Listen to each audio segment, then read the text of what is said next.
I learned something surprising during what was supposed to be a routine tax appointment. One of those mildly painful annual check-ins with your accountant where the numbers never quite align with your memory. We'd made it through the deductible chaos of my recent home renovations and had moved on to lighter small talk when the topic of immigrant labor came up. Specifically, the men who'd been out at my home last summer, braving the sun and swinging hammers on my new roof like it was a calling. I assume they're off the books, right? I said, naively, I now realize. I mean, they're clearly being exploited. Nobody's out there sweating for 10 hours a day unless they're being squeezed. My accountant, a man whose sense of ethics is rivaled only by his taste in bourbon, raised an eyebrow and leaned back in his chair. Not true, he said flatly. What followed was a lesson I didn't expect. Turns out, one of his other clients owns a construction and landscaping business that pulls in over $5 million a year. The company hires between 15 and 30 Latin American workers each season. Every single one of them, he explained, is here legally, on H-2A or H-2B visas or simply an ITIN number, not the H-1Bs reserved for software engineers and pharma scientists. These guys are not dodging ICE. They're filing W-2 seconds. I looked at him, genuinely confused.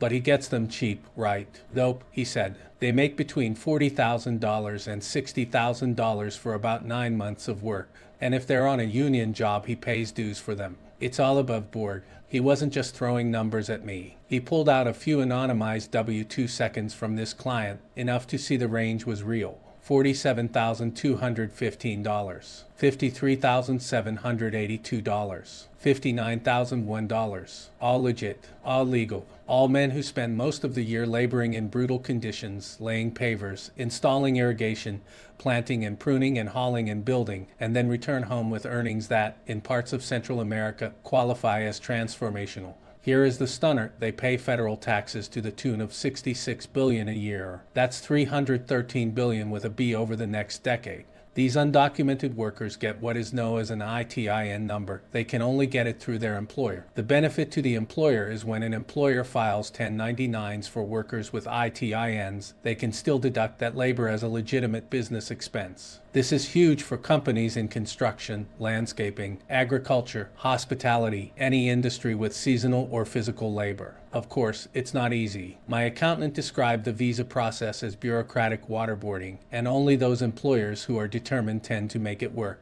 But once they figure out the system, they stick with it. The labor is consistent, the wages are fair, and the loyalty is off the charts. I never really dug into what was behind the rhetoric surrounding immigration. I had assumed these men were on the margins, underpaid and undocumented, hustling under the radar because they had no other option.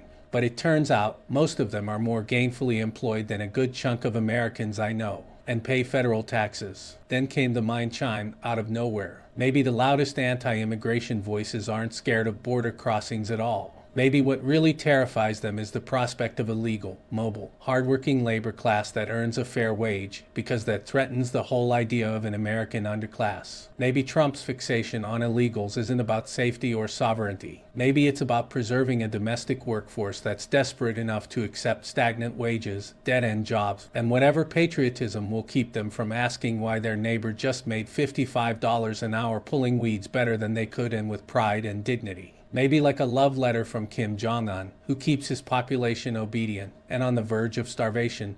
Trump agenda is purely about crushing American labor. In a twisted way, suppressing legal immigration might not be about keeping people out, it might be about keeping Americans down. And the irony is not only will the government lose $450 billion in tax revenue over the next decade, but it will also spend $45 billion on a new prison network to cage these workers in America without due process along with anyone else who decides there is something really wrong with this administration.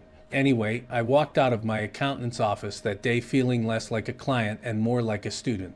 And maybe, just maybe, like someone whose understanding of work, wages, and who belongs where just got flipped on its head. Subscribe to Carl's channel if you like what you see, hear, or read. Mind chimes are not easy and take serious work. So if you read on Substack, watch on YouTube, or listen wherever you get your podcasts, let's support Carl's obsession.